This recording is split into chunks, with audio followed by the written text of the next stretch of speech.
Hello, everyone. I want to say thank you and welcome to my channel. This is the Love Worth channel. The intentions and purposes for this channel is to enlighten, to transfer love to wherever it may be fit. Right now, I want to talk about the cost of fear. How it's made, fear is made to destroy, and the value of love, how it's made to save. I'm going to use a biblical reference. For some, it's very familiar. To some, it may not be. I believe it's St. John 3:16. For God so loved the world that He gave His only begotten Son, that whosoever believe in this or believe that shall be saved. God giving His only begotten Son for ransom to show His love for the world. That scripture can have so many layers of depth to it. I can eat from that scripture like forever. And what I mean eat, I can think on, meditate on. I can allow increase to come from that. Okay. But I'll go here. And if I could circle back, I'll circle back.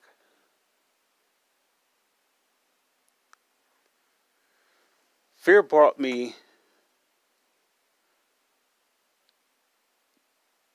to a place of destruction. And of course, I'm not the only one, that has been or have seen the effects of that.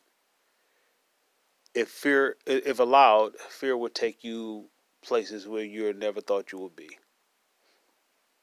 You would find yourself doing things that you never thought you would do, maybe later on to regret. On the other side of that is love. Fear is blocking love, which is the intentions of it. It can't defeat love, but it's trying to block love for intervening, into your life. And if a soul ever discovers love, I don't mean the sources of man's feelings and interactions. I'm talking about the spirit of love itself. If the soul can dive into that, there's no force on this earth that really can stop it. You will have to literally separate yourself from love to come down to a lower state.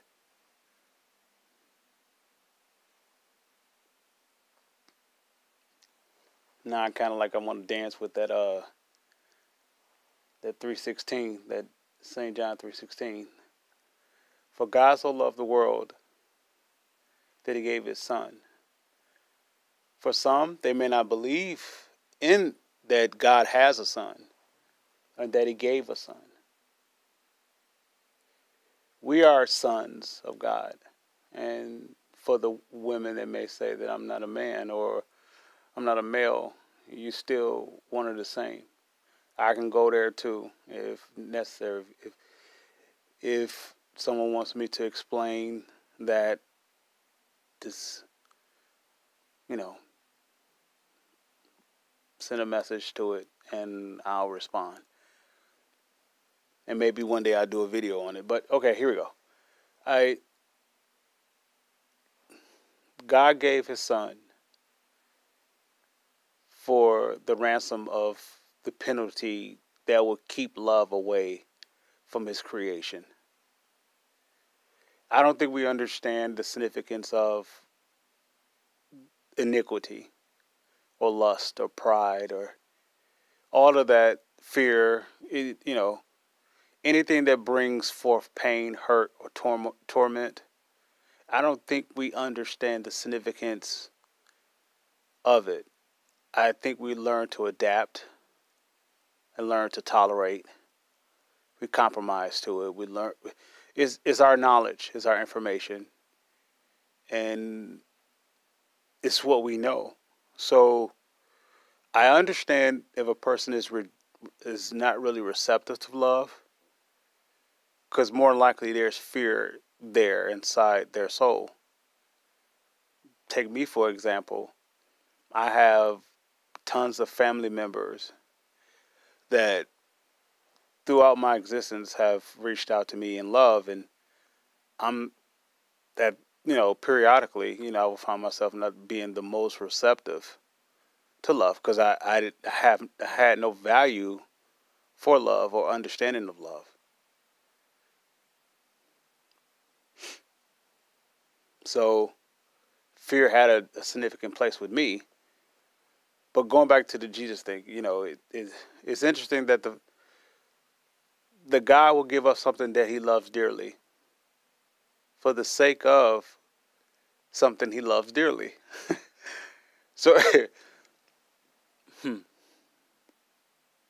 he loves us so much that he would give up something he loves.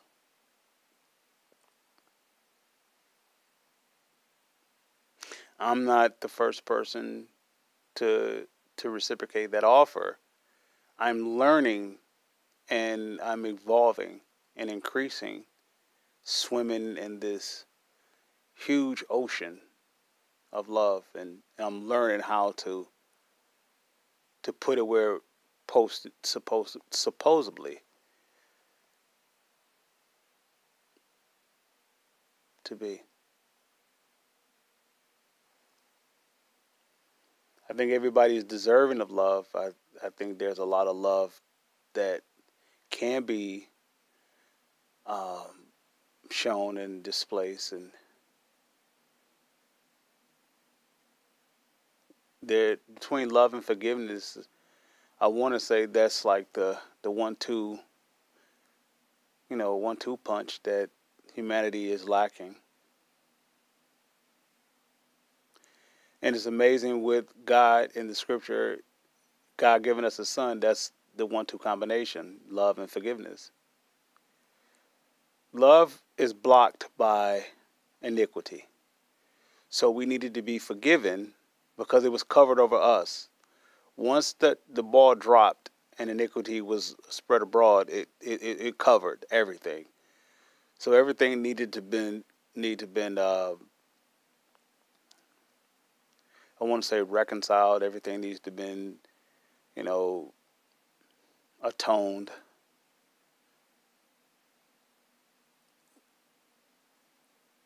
We needed that forgiveness, even if we think that we didn't commit it.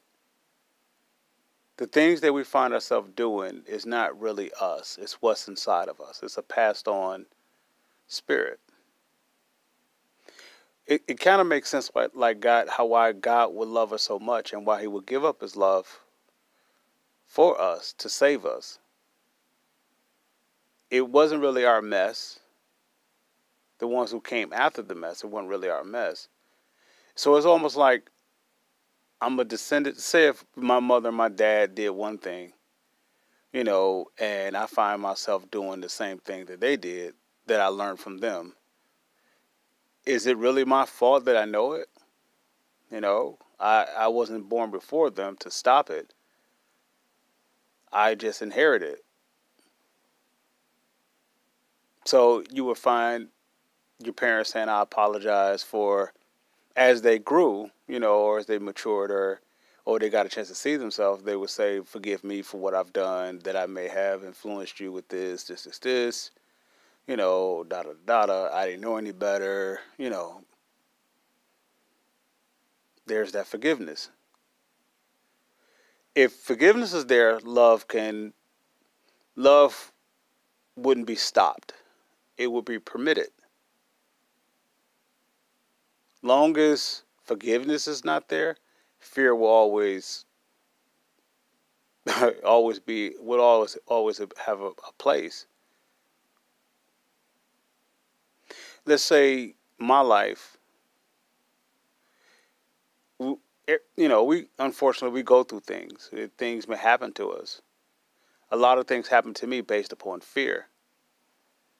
I used to regret a lot.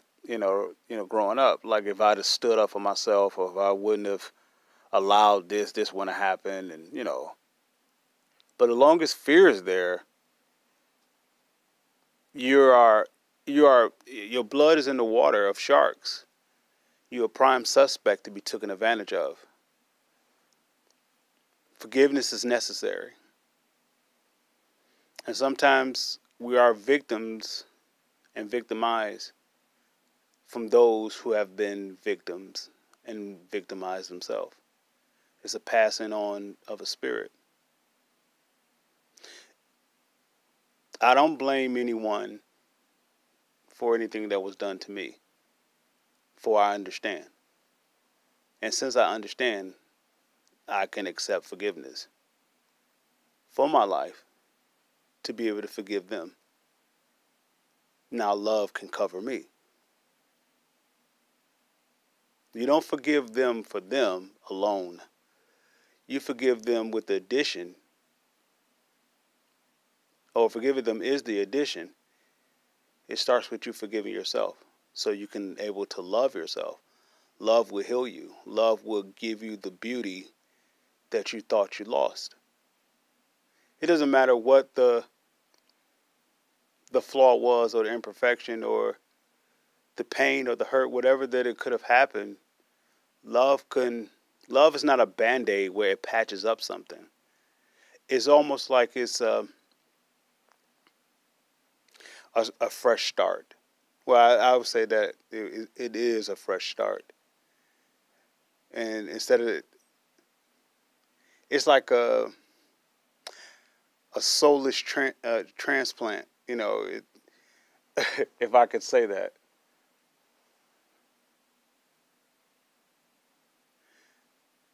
You find yourself not even being in the shadows of your pain. You become free.